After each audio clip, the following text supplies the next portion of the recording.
আজকের ক্লাস 12-এর মূলত resolving power and limit of resolution নিয়ে, অর্থাৎ বাংলায় যেটাকে বলবো বিশ্লেষণী ক্ষমতা ও বিশ্লেষণী সীমা নিয়ে।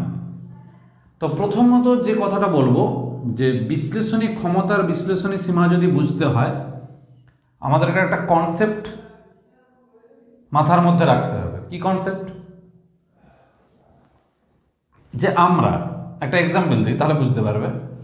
আমরা একটা জায়গাতে ধরলাম এই প্লেসে আমি দুটো ইনস্ট্রুমেন্ট রাখবো। Instrument means optical instrument. আমাদের চোখটাকেও আমরা অপটিক্যাল ইনস্ট্রুমেন্ট বলতে পারি, অর্থাৎ মাইক্রোস্কোপ, টেলিস্কোপ, আমাদের চোখ, চশমা যা কিছু আমি এই জায়গাটাতে রাখবো, অর্থাৎ দেখে দেখতে হবে।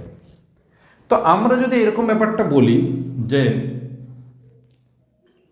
এইরকম একটা ডিস্টেন্সে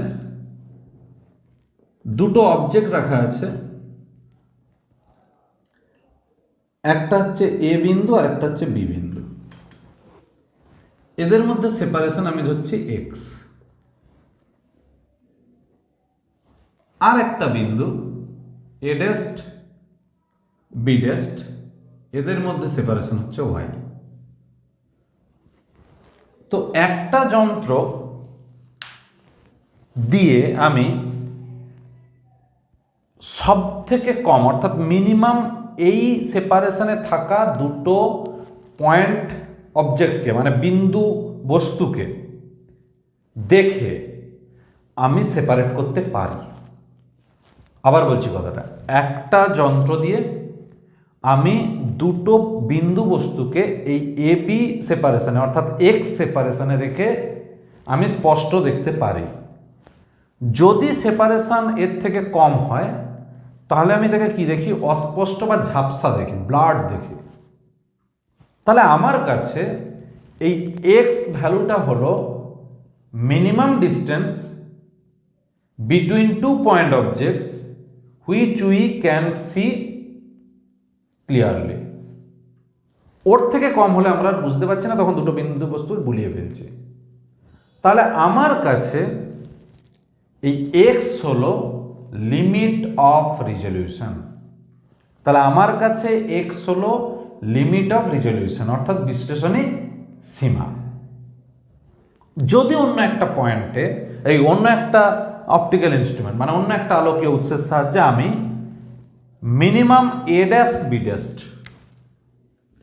বি ড্যাস্ট এই সেপারেশনে থাকা দুটো পয়েন্ট অবজেক্টকে দেখতে পাই, তার কম করলে আর ক্লিয়ার দেখতে পাচ্ছি না, তখন আমি বলবো ওই অপটিক্যাল ইনস্ট্রুমেন্টের কাছে এ ড্যাস্ট বি ড্যাস্ট মানে ওয়াই হলো লিমিট অফ রিজলিউশন।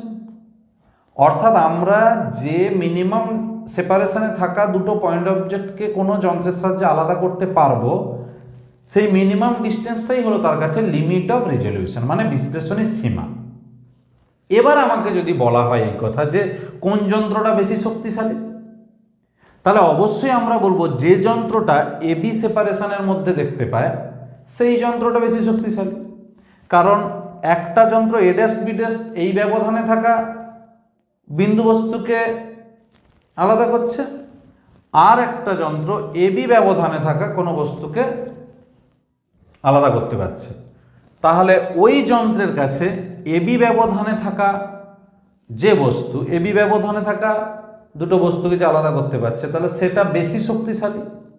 অর্থাৎ এখান থেকে আমরা একটা কনসেপ্ট নেব এটাই যে যার যত বিশ্লেষণী সীমা কম অর্থাৎ যার যত লিমিট অফ রিজলিউশন কম তার তত বিশ্লেষণী ক্ষমতা বেশি।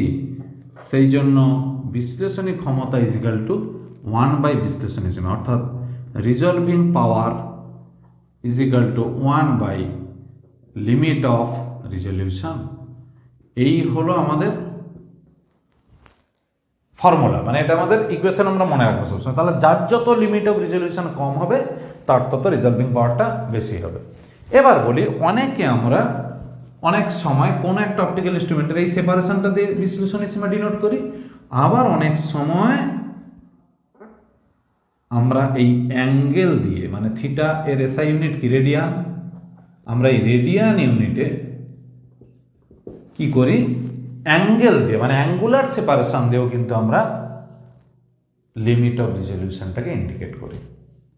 তাহলে সেটা ডিপেন্ড করছে বিভিন্ন বিভিন্ন যন্ত্রের ক্ষেত্রে, কারোর ক্ষেত্রে লিনিয়ার ডিস্টেন্স, কারোর ক্ষেত্রে এই অ্যাঙ্গেলটা দিয়ে রেডিয়ান ইউনিটে।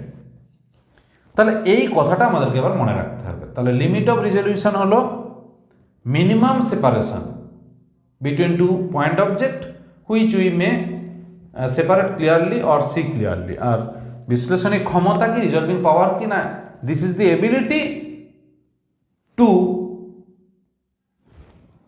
to separate the 2 point objects at a certain distance, বা আমরা বলতে পারবো যে resolving power is the reciprocal of the limit of resolution, অর্থাৎ বিশ্লেষণী সীমার অনন্যকে আমরা বলবো বিশ্লেষণী ক্ষমতা। তো এই ডেফিনেশনগুলো একটু বই থেকে করলে মনে রাখবে।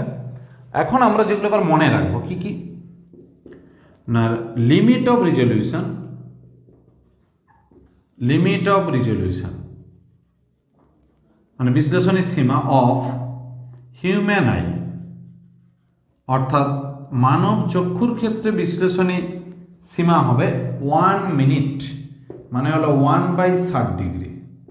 এটা তাহলে আমরা ডিগ্রি পেয়ে গেলাম, ওকে রেডিয়ান করে নিলে আমরা এসআই ইউনিট পেয়ে যাব, অঙ্কের ক্ষেত্রে কাজে লাগবে। আর কি মনে রাখবো, মাইক্রোস্কোপের ক্ষেত্রে রিজলভিং পাওয়ার এই ফর্মুলা আমরা মনে রাখবো, এটাকে আর দিয়ে লেখা হয়। আর ইজ ইকুয়াল টু কি ফর্মুলা না, 2 মিউ সাইন থিটা বলতে পারি, আমরা ল্যামডা বলতে পারি, যা কিছু বলতে পারি, সাইন থিটা বাই ল্যামডা। এটাকে অনেক সময় আমরা 1.22 ল্যামডাও বলে থাকি। তাহলে 2 mu sine theta by lambda, or এখানে বসতে পারে 1.22 ল্যামডা, যে কোনো একটা। তাহলে রিজলভিং পাওয়ার পেয়ে গেলে আমি কিন্তু লিমিট অফ রিজলিউশন পেয়ে যাব। ঠিক আছে, তাহলে একটা জানলে আরেকটা, তাহলে আমি রিজলভিং পাওয়ার মনে রাখবো, লিমিট অফ রিজলিউশন পেয়ে যাবো, অর্থাৎ উল্টে দিলেই হবে। যদি আমি টেলিস্কোপ বলি, তাহলে টেলিস্কোপের ক্ষেত্রে হবে রিজলভিং পাওয়ারের ফর্মুলা, এটা কি না, ডি বাই 1.22 ল্যামডা বা এ বাই 1.22 ল্যামডা, অর্থাৎ ডি হলো ডায়ামিটার অফ দি লেন্স, অর্থাৎ diameter of the aperture lens, মানে লেন্সের, ভুল বলছি আমি ইংরেজিটা, diameter of aperture of lens, অর্থাৎ লেন্সের অ্যাপারচার বা উন্মেষের ব্যাস, আর ল্যামডা হচ্ছে যে লাইটটা আসছে তার ওয়েভলেন্থ। আচ্ছা, এখানে কোনটা কি, এখানে হলো এই যে মাইক্রোস্কোপ, যেখানে অবজেক্টটা রাখছি আর যেখানে লেন্স আছে তাদের ইন্টারমিডিয়েট যে মিডিয়াম মানে মধ্যবর্তী যে মাধ্যম, তার প্রতিসরাঙ্ককে আমরা বলছি মিউ। থিটাটা তো আমরা বুঝতেই পারছি যে অ্যাঙ্গেল, যে কত অ্যাঙ্গুলার সেপারেশনে আসছে, ল্যামডা হলো ওয়েভলেন্থ, আর 8টাকে তো বললাম যে রিজলভিং পাওয়ার। তাহলে এখানেও আর ইজিক্যাল টু এটা, এখানেও আর ইজিক্যাল টু এটা। আমরা এই দুটো ফর্মুলা মনে রাখবো অঙ্কের জন্য। তাহলে বারবার বলছি, আমি যদি রিজলভিং পাওয়ার জানি তাহলে আমি লিমিট অফ রিজলিউশন পেয়ে যাবো, ওকে উল্টে দিলে। হিউম্যান আই এর ক্ষেত্রে আমরা লিমিট অফ রিজলিউশনটা মনে রাখবো, তাহলে আমরা রিজলভিং পাওয়ার পাবো, কারণ এই রিলেশন আর এই দুটো কনসেপ্টটা আলোচনা করলাম।